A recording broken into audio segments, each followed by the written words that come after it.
Right, hello, good evening, everybody. I'm not used to having people on the pod now, so this is a wee bit strange for me. But I hope you're all well. Listen, before I even get in there, I'm not going to lie to you all. We were sitting backstage. We were sitting before we went live, and we're all saying, right, what are we going to talk about? Because I think I've done every kind of topic of conversation to death all week. So no doubt we'll find something. We'll find something to talk about, but we need your help. So get your ideas in the comments. What you want us to talk about? Hello and welcome to your Friday night Rabble here on the Rangers Rabble podcast. Like, share, subscribe, all that good stuff. Who am I looking at? Ian. Me. Unbelievable. Ian. Right. So I've discussed basically everything on these new morning shows that I'm doing. So I'm going to let you for the next 2.5 minutes host. So you're hosting, you think of a subject, you think of a topic, and go for it. Well, I was just going to talk about Lewis's Mercedes hat. It looks really nice. I think it's kind of looking pretty trim, mate. It's good. And I've not seen that one before. It looks good. I'm going to jump into there because I've got a blue one with a red, cap Mercedes nice. One. I like it, and it's stars and stripes on the underside of it. But I like it as well. I nearly bought it. Nice. Yeah, hi everyone. So what would you talk about today? I think we mentioned. I think you wanted to lead, maybe Martin, or you put it to us. No. Talking about the final swipe from Tik Tok, Todd, maybe. Yeah, So I think and his statement just kind of summed up to me anyway. What we kind of thought his attitude would have been like, what I mean, whilst at Ibrox and maybe being a wee bit out of sorts, and whether our manager handled that well or not is a whole other debate. But I just felt, I just hope when I saw that interview in his Blackburn top and he was going through the reasons why he left Rangers and how he'd never said that he didn't want to play and all the kind of bits that went along with it, I just thought, you know what, I hope I don't hear another one. I hope that's it done. I hope that's a line drawn under it now, and we don't let this kind of fester and go on, and everybody's saying, but what was Clement's take on it? What was Todd's take on it? I want that to be past us. You know what I mean? So if we're going to mention it, let's mention it now and never mention it again. Right, so you're hosting, so you've got to have a question to ask somebody. I'm not hosting. Okay, so what I would say is then, and I'll go to Mark first. Mark, what was your take on Tik Tok Todd's final swiping statement at Rangers? Well, to be perfectly honest with you, I never even listened to it. I started listening to it, and then I realised it was dead to me. We just discussed backstage that I had a Todd Cantwell cup, and I'm going to have to. It's a burial at sea because I can't use it anymore. So the wee man's dead to me. Don't care what he says. He's no longer a Rangers player. No interested in anything he's got to say. No interested in his headbands. No interested in his curly hair. No interested in his TikToks. And as far as I'm concerned, the man does not exist anymore. Right. You telling me Martin's not sent you a Rabble cup still? Even he's now? No. You think? Do you know what I mean? You think he'd look after the old guard first, wouldn't you? You really would.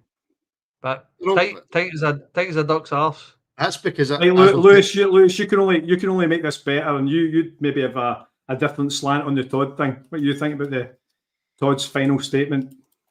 Unfortunately, I don't. I'm actually in the exact same boat as Mark because I got about 30 seconds in and went, nah, fuck off. I can't be listening to you anymore. And, I defended Todd for a long, long time, right up until the very death. And I still, like you said, it's a different debate about whether the manager played his part, which I think he did. But he just, mentally, he wasn't cut out to be at Rangers. See, as soon as he said that he didn't feel it was the right environment, that's you just giving up. That's him just gave up because everything wasn't sunshine and rainbows for him. He didn't want to knuckle down and work because Michael Beale just let him have the freedom of Ibrox. That was the difference when, Clement came in. He wanted some structure and he wanted some instruction on him, and he obviously can't handle it. So, good luck. Do you think that's the only way Todd can play is to have that freedom? Yeah. He mentioned the formation. Oh, you back, Martin? You back? I'm back. I've remembered what I was going to ask. He mentioned the kind of formation and the way a team wants to play. He was almost kind of hinting at the fact that Clement's not got a real style of play, which I think a lot of fans would maybe look at and tend to agree with. And then, Mark, you can jump in because I know you hate that. Style of play. Well, he's got a formation. I mean, I said Ian first, and then you could jump in, but you take it away, Mark. Sorry. No wonder you're talking. This is a thing that they've heard on podcasts, and everybody's just jumped on the bandwagon. This style of play, style of play. Honest to God, we had a style of play the game before last where we smashed 6 goals in, looked good, looked like we had a style of play, and then all of a sudden we get pumped. We're biggest rivals, and everybody's just like panic button. Style of play. Somebody said it. That sounds brilliant. Let's jump on that. Style of play. 4-2-3-1's our style of play. That's his formation. That's the way he wants to play. There's different ways you can play in that formation, but I can't get my head around what are we actually talking about here, style of play. Can anybody talk to me about what are they looking for? What is everybody that's saying, I can't see a style of play? What are they looking for? I'm trying to understand.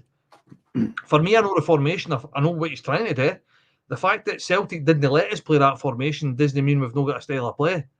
It just means that we're unravelled because we'll get better for Celtic. Lots of players never played together. Lots of players in that team never played in that environment. I think that's what's happened. They fell apart. They unravelled. Listen, understand we're not happy. I'm not happy. I'm looking for answers. But this whole style of play thing, everybody's just jumping on the bandwagon. I understand. Some people actually do know what they're talking about, but the majority have just heard this statement and thought, do you know what? That sounds great. That sounds like something else I can beat the team up with. So let's just use that style of play push. For me, listen, you either know what you're talking about. Don't just use it as an excuse to beat up the team, as far as I'm concerned. They never done well. They get pumped. They've got a lot of questions to answer, but don't fucking style of play. I mean, tell me this. What was Walter Smith's style of play? If we're talking about style of play, I'll ask you three is the same question. What was Walter Smith's style of play? Sign better players than Celtic. Yeah, but what was his style of play? Can any of you tell me? Sort of sit back, try and just get a goal, defend for your life. Right, and so make a 72nd minute substitution every week. Right, so as it stands at the minute, we're all struggling, right? But all of a sudden, style of play. We can't see. But it's a totally different game now, Mark, to what it was when Walter Smith was a manager. Completely different. You're right. I think you're right, Mark. Style of plays rule football now. I know. Don't get me wrong. Listen, guys, I'm being a wee bit tongue in cheek here. Obviously, I'm kind of going overboard because it annoys me a wee bit. I get what most people are saying and I understand roughly what they're trying to say, but let's put it to bed. Style of play thing. Yeah. Let's give him a chance to get his players. I mean, the only player that I'm excited about, I don't for. A month ago, I didn't know anything about. Didn't know his name. Never heard of him. And now I'm pinning every single hope I've got for the season on the boy, and I've still not seen him play yet. It's Barami. So, do you know what I mean? And we're all the same. All of a sudden, this boy never kicked a ball for us, but is going to be an absolute superstar. And I've got every hope and everything that he's going to be the second coming of Brian Laudrup. Well, that's one of the podcasts I watched, Martin. Your interview with the chap from, is it Alb Football or something? He called himself. Football, Albanian football. That would make sense. And would you call it? He seemed to talk up Budge Rami quite a lot, to the point where he said he was the star. Rami. The Jai's a Y. Right, okay. Look at you, all Albanian stuff. Exactly. I know. So he seemed to talk him up. He went as far as to say, Mark Lewis, I don't know if you heard this, but he went as far as to say he was the star of the international team. Martin, didn't he? Yes. So, do you know what I mean? If that, I mean, that's kind of something. And he's an attacking midfielder. I mean, bloody hell! It's not like we don't need one of them, you know. So, but going back to Mark's point about the 4-2-3-1, that is what Clement plays. And you're right, everything seems worse after getting pumped off Celtic. It absolutely does. So the news about Tav, the news about Danilo, the news about Matondo is all taken, and then it comes down on his tenfold compared to normal. But what I will say, a wee caveat around that about Clement, and that I've not worried much about what he's said and done up until this point. When it wasn't going well against Celtic, Mark, I didn't see a change in strategy. That's what I was a wee bit concerned about that. I didn't quite understand what he was doing, because you saw the areas in the pitch that were really suffering. Now, there's a whole other argument. Maybe we don't have the personnel, because that would be fair, But I was just kind of worried about, well, you can see we're not at the races here. Lee McGregor's running the show in the middle of the park again. There's a big disconnect between Barn and Diamandi, like we kind of suspected there might be, but obviously you get away with it against Ross County. But I'm not sure. I think it's too early just now to go in with 2 feet on in Clement. You know what I mean? But I certainly the substitutions and the replacement and the change of strategy. Everybody's talking about this strategy. I didn't see it when we were floundering. Lewis, you are probably a bit like myself, although I tend to keep it to myself. But you're quite an emotional guy. You take your football very, very serious. You're of a younger generation, so you've probably grown up a lot. Just don't be jealous, Ian. Don't be jealous. I know. You've probably grown up in this era of formations and tactics and stuff like that. So, like, genuinely, from your point of view, when people talk about Clement style of play, does that worry you? Or are you a bit like Mark or Ian? Do you, once in the cold light of day, go, it's not really that important? Where do you stand on it? Well, I was listening to Mark at the start there, and I think he's half right, in my opinion, and half wrong. I think, the big problem with Clement is that you can't see a style of play. But I would argue that the 3 previous Rangers managers, whether the style of play worked or no, you knew what they were trying to do. So for Gerrard, for example, right, it was clear that the width came for the fullbacks, and he would play 2 inverted 10s, and it would be high pressing, high energy attacking football. That's how Steven Gerrard played. And you go into Gio, and it's much slower, it's much more methodic, it's about controlled possession, it's about passing teams to death, almost trying to create the perfect goal. But then you go into Michael Beale, his style of play completely failed, but again, you still seen what he was trying to do. He completely got rid of width other than the 2 fullbacks, and he tried to play a diamond way, just overloading the centre of the pitch, and it was about playing through the middle unless you use the width for the fullbacks. See, with Philip Clement, the only thing I've seen is that we try Route 1 football. There's no other system or style or tactic that I'm able to identify when this Rangers team play, and I would argue that despite all the variables you put into it, whether he's not got the personnel, the financial troubles at the club, all the external issues, he should still have something that anybody with a brain can look and go, that's how Rangers play. And there isn't. I think a lot of the performances that we have, like the 6-0 against Ross County, it actually just comes with players getting into the final third and using their individual talent or individual ability to make something happen, rather than the manager doing it himself. Because we look at the squad and there isn't a lot of individual talent in it. So we need a good manager. We need somebody to start improving and developing these players. And that's like, you look at, again, the most recent case study, Steven Gerrard was able to do it. So surely a guy much more experienced, much more, much better track record than Philippe Clement should be able to do that. And I just cannot see how we are going to play going forward. I've never ever been able to identify it.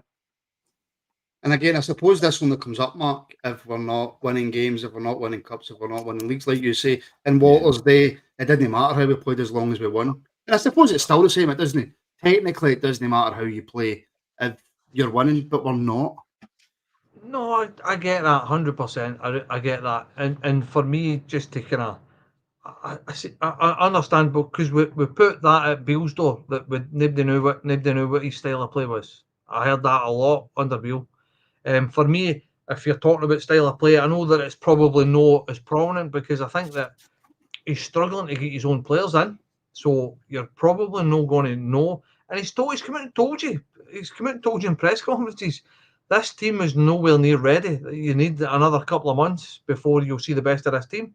But for me, I know that you're saying that we don't see anything, but for me, you can certainly see that we're playing with inverted fullbacks. Tav's coming in the pitch a hell of a lot more coming into midfield. Same when Ridvan was playing. Ridvan's coming into the centre of the park. Yeah. So that's something that you're seeing as a formation and as a tactic. Your two wide players are staying wide. Touchline wide. Yeah. So that there again, there's another tactic. There's a formation, a style of play that you're going to play with wide players and inverted fullbacks. Granted, it's nowhere near the finished article. Granted, from the naked eye or even the untrained eye, so to speak, that you just think that people are just all run about like a headless chicken. And to be fair, at some points, because it's been a massive change, trying to change personnel and formation and tactics all in a one time, that it's going to look disjointed for a while. It really is. And listen, I hope, and I don't mean this in a bad way, Lewis, but I hope that it gets proven wrong, and all of a sudden we do see this so-called style of play, and we do see things changing and it all starting to work together. We just want to start winning in big games. But as I said, it's something that we're going to need to. I don't think we've got any other option. We're going to need to give this time. I think that for me as well, we've got an inferior squad than we did have. I think that we're hoping to bring the best out of players that we've brought in rather than bring players. And I think, to be fair, that was always going to be the case. I think that we're trying to nurture and build players and bring players on so that we can sell them on. And I think that's with that, you're going to need to have this side of this kind of, I hate to call it a project, but this side of that kind of thing, that kind of project, or the start of this season, is you're going to get inconsistency, you're going to get disjointedness, you're going to get players. And listen, as Rangers fans, that's not acceptable to us. It's as simple as that. But this is where we're at. Simple as that. And I think that probably we could have done with the first Old Firm of the season being another month or 2 months in the future, rather than having it then, because it's no help to them, and it's no help to the feeling of the fan base, because we're all raging because we had a shite transfer window. We've been knocked out of Europe, and all of a sudden we've been not just beat, we've been pumped, and we've been pumped badly. And do you know what my thought process was watching it, and obviously listening to the fallout and stuff like that, and everybody ranting and raving, which everybody's entitled to their rant and a rave, 100%. There's nothing better than a good rant. Yes, but we've seen better teams, a lot better teams than us, come to Ibrox and fall apart the way we fell apart at Parkhead. Dortmund fell apart at Ibrox in stages for long parts of that game when we tore them apart. Even over there, we've seen them fall apart. But big crowds, team with a tail up, RB as well, done the exact same. When we played them, we bet them tails up, crowd behind them, and stuff like that. So better teams than us have fell apart under those circumstances. But back to the moment, and the thing that we're talking about, that for me there is a slight jink of style of play. But as I said, everybody's entitled to their opinion. But see that, when people say like, oh, better Rangers teams have went to Parkhead and lost, or like you say, Mark, oh, better teams from abroad have came in Europe and get beat. That only ever gets used when we get humped. That's the only time that ever comes out. So I don't care about any of that. All I care about is this Rangers team trying to get better, because the people that watched the morning Rabble on Monday, I had a few messages saying, Martin, are you okay? And then I got better as each day went on, and then I got to today, and now we've started talking, and I feel crap again. Yeah, me too. So, by the way, I do have a point, though. It's a question from a channel member, Ian. Right? Now, I don't think there's any chance of this happening. Nor do I want to see it happen, nor do I think the club can afford it or the board will do it. But members ask questions, members get their questions answered. So, KW, I think Clement needs to steady the ship to make it to January. I don't really, Ian, see any perceivable way, if that's even the correct word, because I know that when people get words wrong, people like to clip it up, and people from other Rangers podcasts like to try and take the piss. But there's no way that that's even in question right now, is it? From a Rangers board perspective. No, it's not. But don't get me wrong. If you've got a proactive board at your football club, they're certainly they're certainly taking stock and looking at the measuring Clement's performance come January. Do you know what I mean? Because that's a space of time with the personnel he's got. And look, I mean, you're absolutely right. He does play. He plays this 4-2-3-1, right? But what he doesn't do, I don't think Clement's got a plan B, and it's a Lewis has kind of convinced me there a wee bit when he was speaking there, because to be honest, a great example again is across the city. Ange came in relatively straight away after about 4 or 5, wobbly first weeks, and had some bang average players before he strengthened, but you could clearly see his system. You could actually see the system that he was doing. You saw he was at high press, high attack, always moved the ball forward. Now, we keep talking about this disconnect between Diamande and Barron and all the rest of it. Now, they are young, new players, and I get all that, but I'm just thinking, if you're talking about assessing Clement again in January, then I think we definitely have to see some sort of some clearer strategy, some real style of play come January, because January's a long way away in football terms. And okay, he might not have the personnel he wants. That's not really down to Clement. You know what I mean? That's kind of down to what we've not been able to do as a football club in the transfer market. So, but having said that, he's got enough of a squad there to impart his wisdom on it. And maybe that's the problem. Maybe he's just that school teachery, disciplinarian type that is not relevant to the young footballer now. Maybe it's a bit of that, But I think in January, if we're definitely not seeing Clement's style of play come with January, the conversation changes, Martin. Well, I mean, obviously it does. The results determine everything, let's be honest. But let's let's have a look at this Rangers team. Let's have a look at some of the players that have been brought in, some of the youth that we've got, and basically the team as a whole. Do you see enough from what you've seen so far before we get to January and look at players then? Do you see enough promise within enough of these Rangers players to think, you know what, regardless of what happens, we have got a decent nucleus of a team? Right, well, before I answer that question, I'll go back to something Ian picked up on there, just to circle back to the the style of play and the Were tactics. you and Ian talking before the podcast? Because you're awfully agreeable tonight. Great minds think alike, Martin. That's what it is. But he mentioned, CEO member Tim Sharp thinks Lewis says everything Lewis says is just perfect. It makes a change, to be fair. But he mentioned, the disconnect between like Connor Barron and Mo Diamande, for example, right? So something that I've noticed in the last few old firms since Philip Clement's been the manager is how he set up the midfield, right? So he goes to Parkhead and he picks a midfield three of Sterling, Diamande, and Barron. We all probably would have picked that midfield. Now the problem is how he set that midfield up. He played Connor Barron as a lone six, and then played Dujon and Mo Diamande a bit further forward, right? The problem is you're facing a Celtic team that have set up the midfield in the exact same way. The difference is they've got Callum McGregor there, who's just a quarterback. He will find space. And you've got two intelligent eights in Paolo Bernardo and Rio Hatate, who will admit are far, far superior to the two that we've got right now. So they're able to find space in between they two, and then that's it. You've got the two midfielders there up against our back four, and Dujon and Mo Diamande are left in no man's land.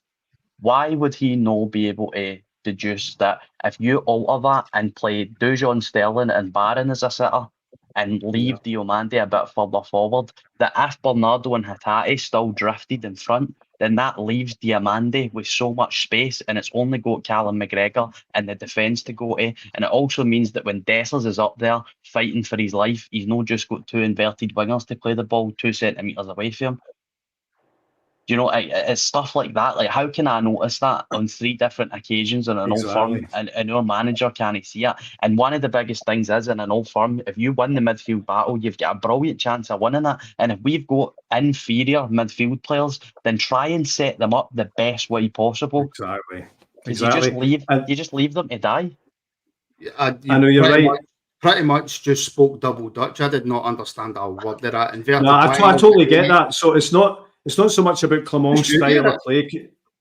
He's got a 4-2-3-1, and we know that. But he didn't adapt when it was dead obvious right from the start that Dujon and Connor Barn didn't really know the role in there. And as Lewis just said, McGregor, Hatate, and the Portuguese lad, is it? The Bernardo, isn't it? They absolutely capitalised on it. And any manager with anything about him quickly changes that when they see that they're controlling the middle third of the park, and he didn't, or we don't know if he didn't or he couldn't at this stage. And that's where the jury's still out in Clement. We don't know if he didn't or he couldn't at the moment. Mark, do you remember? How long ago? Years ago. Remember when it was 4-4-2 and everybody played the same way, and you had the big striker and the wee striker, and you missed out the midfield because the pitches were terrible, and the defenders just lumped it to the big striker, and then he nodded it on, and the wee striker ran through. And remember those days? I miss those days. I remember them well. I so miss I them. remember them. I remember them well. Lewis is talking about inverted wingers and hula hoops and magic rainbows, and I've not got a Scooby, man. We just need Clement to do the right job, Mark, and play a 4-4-2, get a big man, a wee man, and away you go. Well, no, I think that it's moved on now. It's tactics and stuff like that. And do you know what? See, if you get into it, it is quite interesting. But for the rank and file, we just want to see Rangers scoring goals and winning games. Simple. I just want to see a 4-4-2 with two wide midfielders. Listen. During the European Championships, there was a couple of teams that did play 4-4-2, went back to 4-4-2, and if you notice as well, a lot of teams now that when they've not got the ball, revert back into a 4-4-2 when they've not got the ball. Which is can we get away from tactics now? Because I'm not a tactics guy. I've actually got so heat. Dealing with all this. Let's move away. There has been some rumours, Lewis, as you take a nice big swig of water. And I don't know if they're a lot of nonsense or if there's any truth in them. But let's be honest, we don't have a great deal to talk about, so I'm going to bring it up. Right?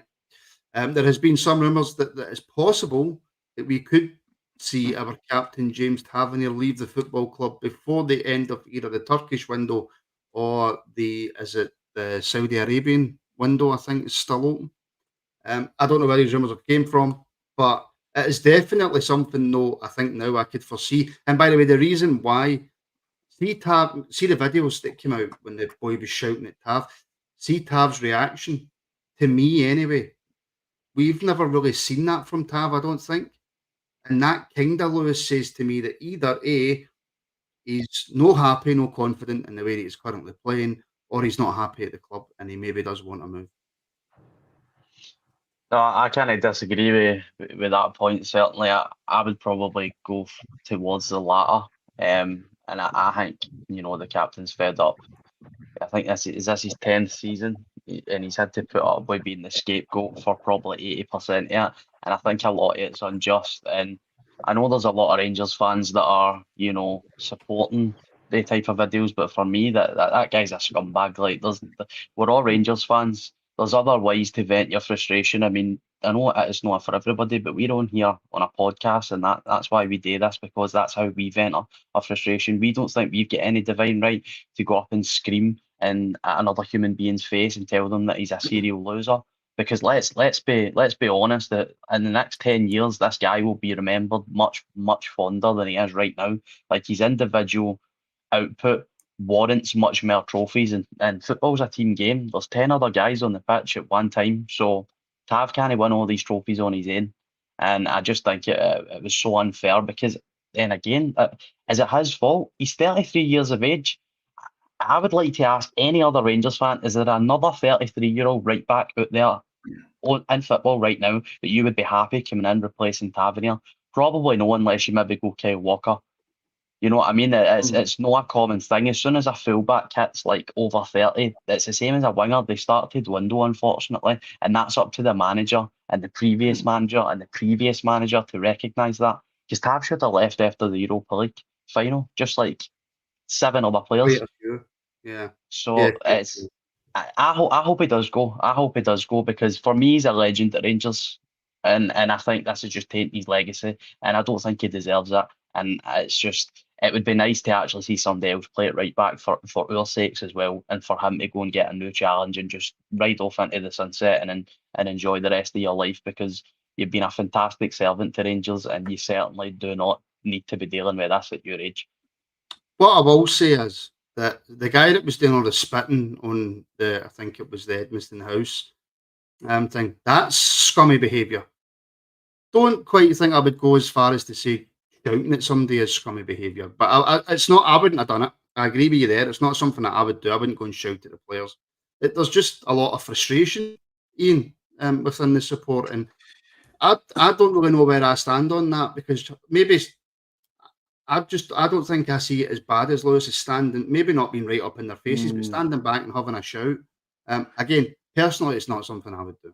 Listen, I've thought long and hard about that a few times. Watched that video, and obviously the guy's a tube, right? But if you take the expletus out of it, what you've got is a fan that's not happy and thinking his captain's not leading on the pitch. Now, I echo everything Lewis just said there. Tavernier, I was defending Tavernier when he was, when he was indefensible, basically at times, because I cannot emphasise how much this guy's given to our football club. He's been the best player for 8-9 years at our football club consistently. And Lewis is right. People will, and I've said on the pod before, people will talk about, Christ, what was it like to see this fullback in years to come that scored all these goals? And then they'll speak to Mark, and they're not a joke. And what would you call it? But to be honest, I just think that what I would caveat that is, if these rumours are true, I'm hoping there's a little bit of, the media's out there putting 2 and 2 together. They've seen how upset Tav was, and they're just kind of looking for a story what is an international week. Yeah, there might be a bit of that, right? So that's an obvious one. But what I will say is, if Tav is a captain, and one fan or that attack or whatever's going on in social media has been enough to turn his head and make him go and leave the club that he's done really well for the best part of 10 years, then I'm not sure I'm okay with Tav about that. You know what I mean? Because he should be stronger than that. And I think this is the overarching conversation. You know what I mean? Is the guy a leader? Is the guy a leader on the pitch? This has always been the conversation. There's no doubt about he's been the best right back, attacking wing back, and certainly Scottish football for the last decade by far, and certainly our best player. There was always was he a captain debate. That's never gone away. That's always been sitting around. Okay, so what I would say is, if that incident from that tube, and again, Rangers need to manage how they get these players out of the stadium after an Old Firm game. That's basics, by the way. Basics. Do you know what I mean? I remember, God, I've seen a lot worse scenes than that, with players getting at Ibrox after games, a lot worse, en masse too. But what I would say is, if that was enough to turn Tav's head, and that incident that's been highlighted is the reason that he's allegedly looking for a move, that also doesn't impress me. I can't imagine it is, Mark, though. But no, we've heard rumours quite a few times about clubs being interested in Tav, but this one does seem to be picking up a wee bit of speed. Listen, I think there's a couple of issues with Tav at the moment. I think that, for me, and I've heard a couple of people say it, I think that Tav's looks like a player that's lost a yard and knows he's lost a yard. And I think that he lost a yard last season as well. So we're now looking at a player that I think he's struggling to find how he's going to play the game. If that makes sense, I think he's struggling to kind of not reinvent himself as such, but trying to figure out where his place in the team is, because he can't bomb forward, he can't get forward and attack and try and get back and stuff like that. And I think that he's kind of get caught a wee bit in no man's land. And I don't know about you guys, but I feel as if he's not looked right since the start of the season, since pre-season. He's not looked right. He's looked very much like a player searching for confidence. He's looked a little bit lost at some points, and like him, love him, hate him, you can't afford to have your captain in no man's land, if that makes sense. Yeah. It's not something, especially when we're going through such a massive transition at the moment. You can't afford, you need a leader to be strong, you need a leader to be, he doesn't need to shout and ball, but he needs to lead by example. And he's not doing either. He's not shouting and balling, and he's not leading by example. He looks as if he's kind of running out of ideas sometimes when he plays football. I think that maybe there might have been a case of he was told he was getting a move, and I think that circumstances and deals and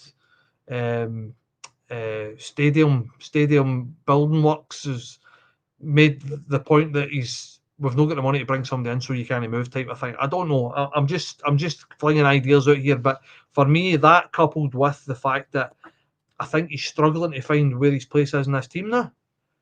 I said it before the start of the season. For me, what I would be doing with Tav, I think, is you bleed him gently at the team and bring somebody in at right back. For me, Sterling every day. And you've all done it. Everybody shout at Sterling needs to be in the middle of the park. Sterling needs to be this, needs to be in the middle of the park.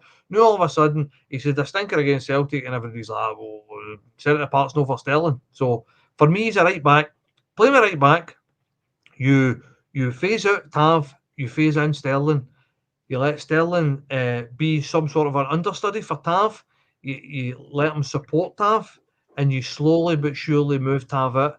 If he goes, then that kind of rips the band-aid off, as far as I'm concerned. But for me, I think by playing him and by keeping him at the club, you're going to ruin any sort of a legacy that he's ever going to have. I think that it's going to take, if he goes or he stays for this season and he gets harassed and harangued and abused for a season, when he leaves, it's going to take 3, 4, 5 years before you actually think about Tav as the player that he was and what we should be thinking about him as. So for me, you need to either get shot of him now and let him go with his head held high, and thanks very much, Tav, and you play Sterling at right back, because Sterling's a right back. Sterling was bought as a right back. Don't get me wrong, he can fill in here and there, but I think that the game against Celtic showed that he needs to play in his normal position.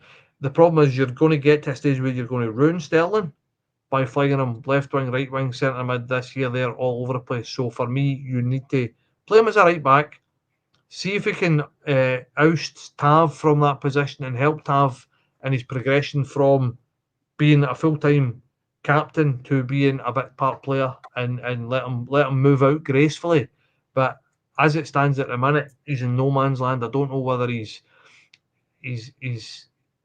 bereft of confidence, or as I said, he's kind of somewhere in between of being, he's not been a captain, he's not been a leader.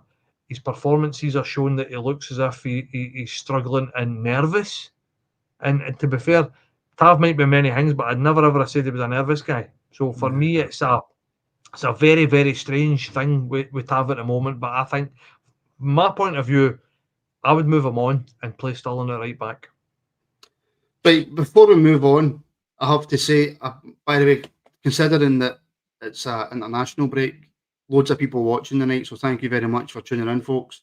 Make sure, if you haven't already, give the show a like. For every like, it helps to share the podcast through the algorithm that is YouTube. And if you haven't already as well, of course, make sure you're subscribed on YouTube. Make sure you're following us on X, Twitter, whatever you want to call it. If you do, then you will have seen today that today, the 6th of September, the Rangers Rabble is now being run full-time by myself. It is now my full-time job. And I can only do that with your support. So that's watching, sharing the podcast, getting out there to as many people as possible. And of course, if you're in a position to join as a member, join buttons below the window, or it's in the description. A lot of things are changing now. Your Monday night and Friday night Rabbles will still be the same, exactly the same. About public for everybody on YouTube, reaction to every game, breaking news will all still be on YouTube. We're adding a lot more members content. You have your Wednesday night members show. You've got 2 Rabble reacts as well during the week. and build up to every single Rangers game will also be available for members. We used to do it. We stopped doing it this season. Now I'm running this full time. I have extra time, and as a thank you to people who put their hand in their pocket to help the Rabble out, build-ups to every single game will now be available for members. So thank you to everybody. Yours are the reason that I can now do this, and of course all the guys who aren't here anymore and are still here, who have helped along the way make the Rabble exactly what it is, and just to it being bigger and better and moving on and evolving. Unlike Rangers. That was a cheap shot, wasn't it? That was a cheap shot. Craig McVeigh, thank you very much, my friend. Thank you for helping to support the channel. Right, a 5-minute conversation. Now, I said this as well during one of the morning shows. I know there's a lot of Rangers fans who aren't interested in Scotland, right? I get that. I appreciate that. I've no idea where Lewis, Ian, or Mark stand on it, but I'll ask them in a minute. But there is Rangers fans who do, and again I said this during the morning shows, and they need an outlet to talk about Scotland, right? I think it's only fair that we can at least give when the international break rolls round, 5 minutes, 10 minutes, or whatever, to have a quick discussion about Scotland. I don't think that's too much to ask. I know that a lot of people don't like it. 5 minutes, 10 minutes, we'll have a quick discussion about Scotland, and then we'll go back to Rangers. Lewis, on Scotland, I was extremely disappointed, but kind of expected not to see Connor Barron on the pitch because he was a late call up to the Scotland squad, obviously. John Souttar, I thought might have got a chance considering Grant Hanley is Grant Hanley. But overall, I don't know, have you seen the game? Did you see the game, Lewis? I watched that. Aye. Just quickly then, your thoughts. Steve Clarke's getting a lot of slack, as he should. A lot of people calling for his head. I don't actually think, though, that Scotland actually played that bad.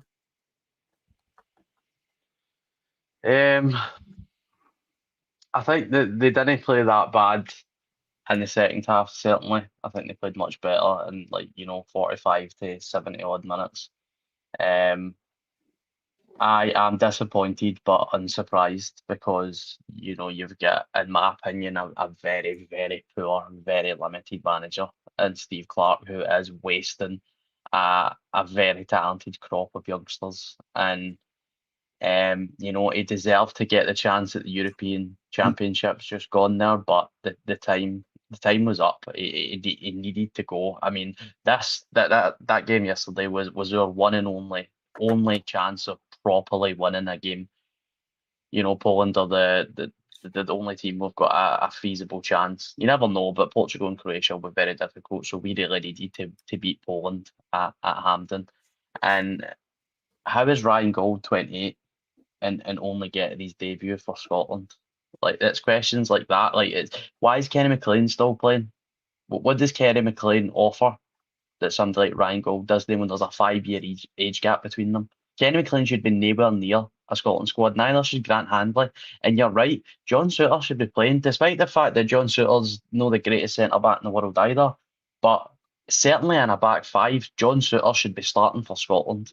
It's absolutely horrendous decision. They played a back four. Played a back four, which, what, fair play to him then, but how long is it took him to do that? And see, as soon as Kieran Tierney comes back into the squad, that's straight back out the window. Because we need to find a way of getting Tierney and Robertson into the team. But, there is positives. Again, Ryan Gold looks a tiny footballer. It's a shame it's took him this long to get to the Scotland squad. Ben Doak looks very, very good. Very, very good. As soon as he got on the ball, he's just driving forward. I think he assisted the assist for the first or second goal. We've now got two players that are on their way to Naples. Scott McTominay and Billy Gilmore. I think they'll have massive success out there. You've got Lewis Ferguson to come back into the squad. Get a really good team, at least midfield. And I just think the manager's going to waste it, unfortunately. By the way, a point there, Ian, on something that Lewis mentioned. We've had our say on John Souttar. I don't know how many times. Just before I come to you, actually, Daniel McKinney, thank you very much, my friend, for helping to support the channel. It means a lot. Thank you so much. And by the way, I know, just quickly, this might not make sense. The Bluebells are blue. I had a shower at 2:30 today, right? So I'm just putting that out there. right? You know what you said. But should John Souttar be starting in that Scotland team? When you look at what's there, is he as good as it, if not better? Probably. Has his recent form warranted him a start in the Scotland squad? Probably not, is the answer to that, I think. He's not had a particularly good start to the season. However, the Scotland display last night was like a Scotland display of old days. You know, they basically snatched defeat from the jaws of victory, you know, and the mistakes were huge defensive mistakes that cost the goal, subsequent penalties, all the rest of it. So I agree with everything Lewis said in terms of the back four. The handling, I thought Hanley Ralston was particularly poor. Yeah, I think when you look at it like that, and you know, looking back in retrospect and hindsight and crystal ball stuff, you'd have probably started Souttar after watching those two centre halves. You know what I mean, all day. But I mean, I caught the highlights because I've got this love-hate relationship with Scotland and everything that goes on around it at the moment. But you know, you always, when it comes down to it, you always want them to win. You know what I mean? You just kind of you're sitting watching the game, and you're like, come on. And there's no doubt about it. Poland were very composed. They look like a well-drilled side, and they've got the class of Lewandowski up front, and they've got a lot of the Inter Milan boy. I forget his name as well. They've got some really quality players in their team, but to be honest, Scotland should have won last night, I thought. You know what I mean? And I agree with Lewis. They were probably better in the second half, you know. But and it's good to see. I mean, the two players, I thought Gilmour and McTominay were particularly decent in spells for us last night. And it's good to see that they're both over in Napoli. And I've got a quantum leap away, but I was surprised Man United let McTominay go, because there's lots of problems at Man United that don't start with Scott McTominay. You know, so I was a bit surprised at that, and you know, maybe it's a position that you want to refresh with someone else, but they've not really been doing that well the last 10 years, trying to find, you know, like for like replacements from the previous winning team at Man United. But I've got to say, Scott McTominay was a standout. Billy Gilmour took his goal really well, and other than that, I can't say I watched the full 90 minutes in its entirety, but it felt to me like Scotland should have won. Oh, they were 100% should have. Dykes, and like Stuart Allison's saying there, Dykes missed an absolute sitter. Mark, yeah. I want to change it up a wee bit, and we've had conversations about this before, but I'll ask you anyway. What do you think changes the narrative between Rangers fans and Scotland? What do you think changes? Just quickly, right? We don't want to have a full debate on this. But is it simply a case of it won't change ever, or is it simply a case of it might change if we start to get to a point where we're bringing through enough youth players, or we sign enough Scottish players that they get into the Scotland team?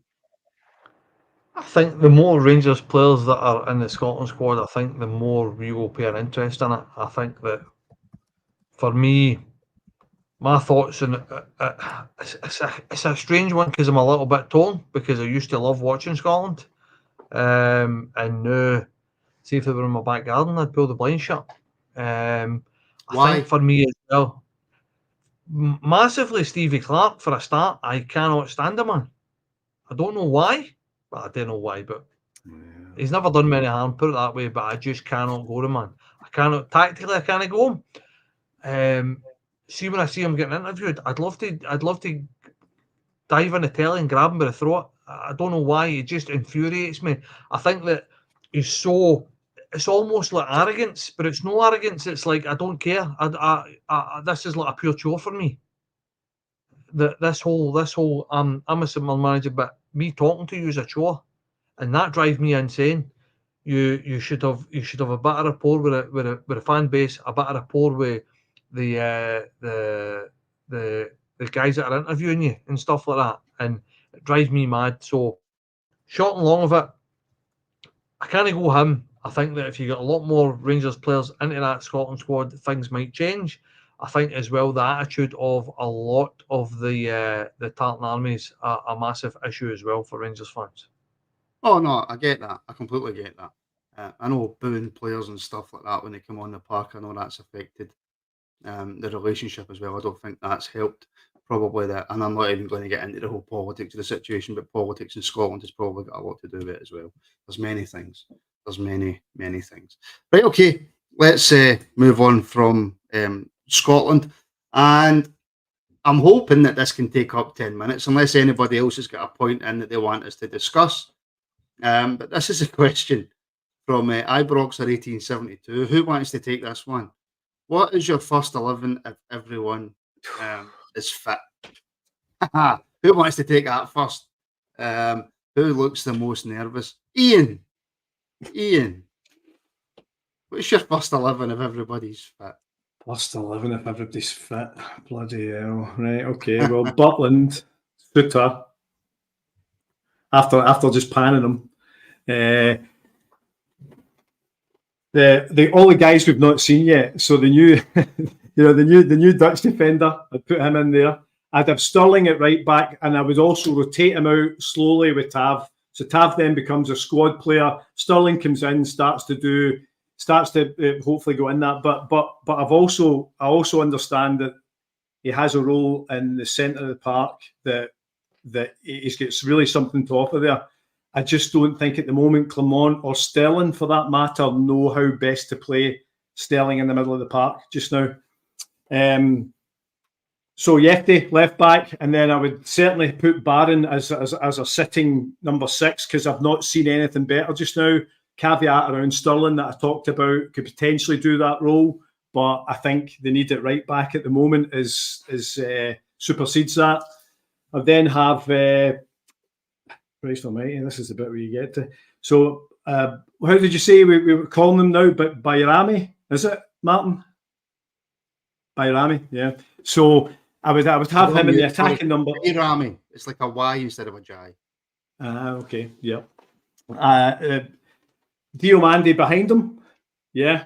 I would then have Czerny at one side, and then maybe a fit to Matondo whenever he's back, and then obviously at the moment we don't know much about Eganami. We don't know much about when Danilo's going to be back. So we've just kind of got to go with Dessers at top. So that would be my starting 11 at the moment, because we don't know any better. We haven't got any better, but I'm hearing good things from people that have seen Agami at the training ground, and I think, to be honest, I hope he hits the ground running and he's this powerhouse of a number 9, which I get the impression he might be. Looks like a solid right little unit that might do some serious damage in this league.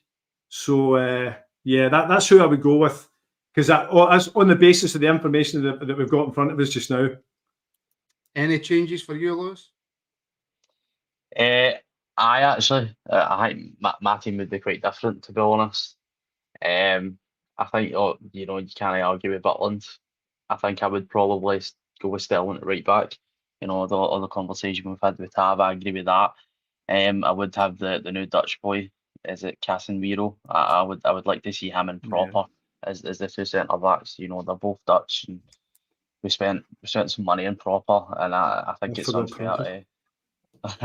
I think it would be unfair to everybody performed like a donkey that game. So I would like to see they two. And listen, I know I'm probably in the minority here, but I do love wee Ridvan. I think he's such a good football player. It's just a shame he can't stay fit. But the question is if everybody's fit. So for me, Yilmaz is in there.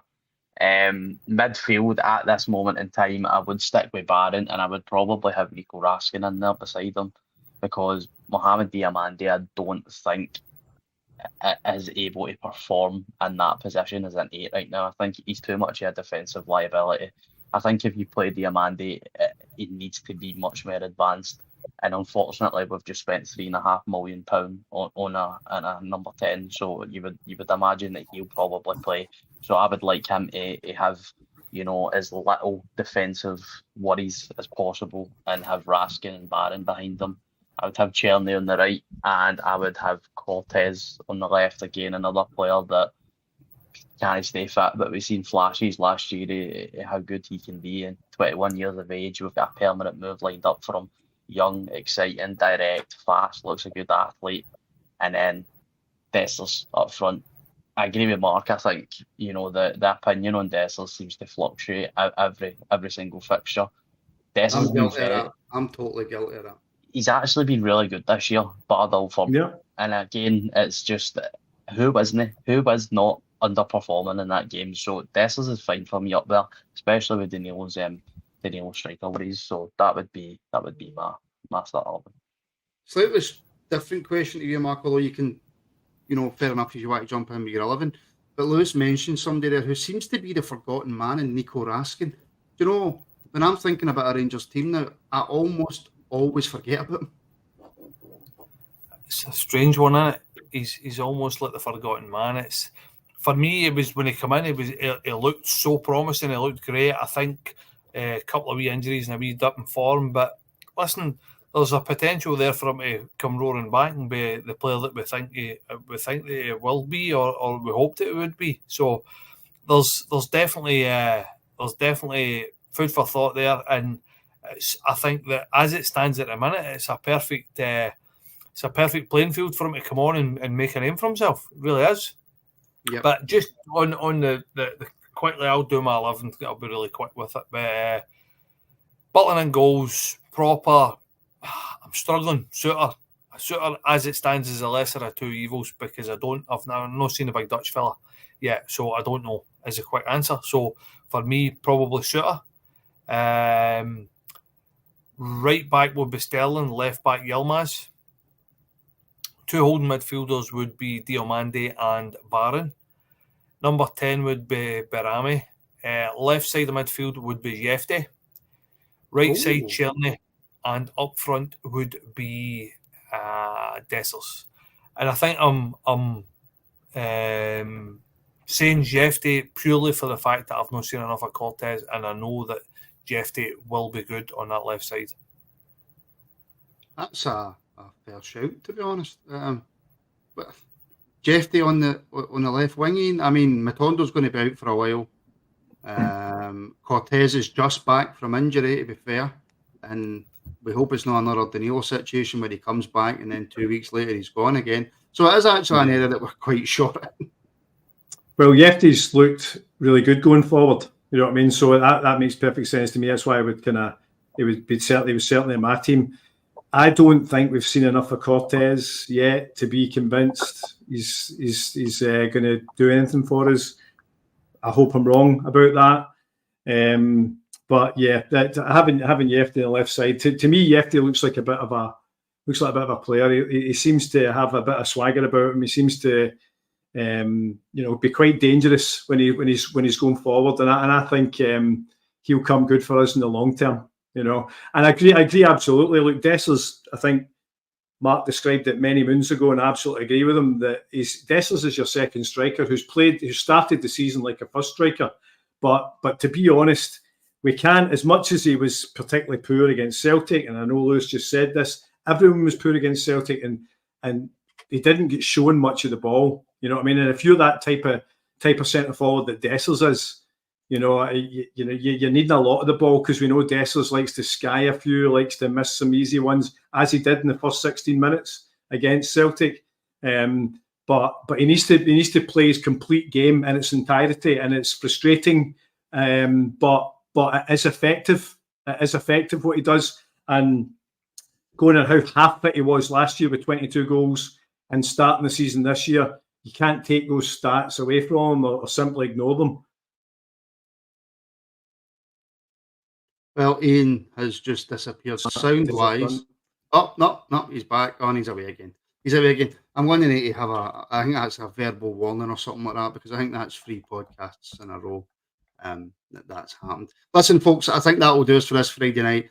I'm not just going to pad out the show for no reason and keep it going when we're really struggling for content, to be honest, aren't we? But listen, folks, thank you so much for tuning in. Mark and Lewis, thank you very much. Like I say, folks, we've just went full time. We're trying to run this as now a full-time podcast, so any support that you can give is greatly appreciated. Even if it's just a case of giving us a like and a share on Facebook, and just letting your mates know and sharing the podcast about, or of course becoming a member. have a look at the tier options that we have. And if you actually run a business, small business, big business, new business, established business, and you want to sponsor the podcast, you absolutely can. Contact rangersrabble@gmail.com. We go out to across all of our platforms, to over 3 million people every week. So if you want to help the podcast by sponsoring it, and again, in turn helping your business, then get in touch, rangersrabble@gmail.com. So my thanks to everybody watching. Thanks to all the new members, all the old members, all the people who share the podcast. My thanks to Mark, Lewis, whose likes have just went out, Ian, whose sound just went out. We're having a party. Speak to you all soon, people. I don't even know what I'm saying anymore. I'm done. See you later.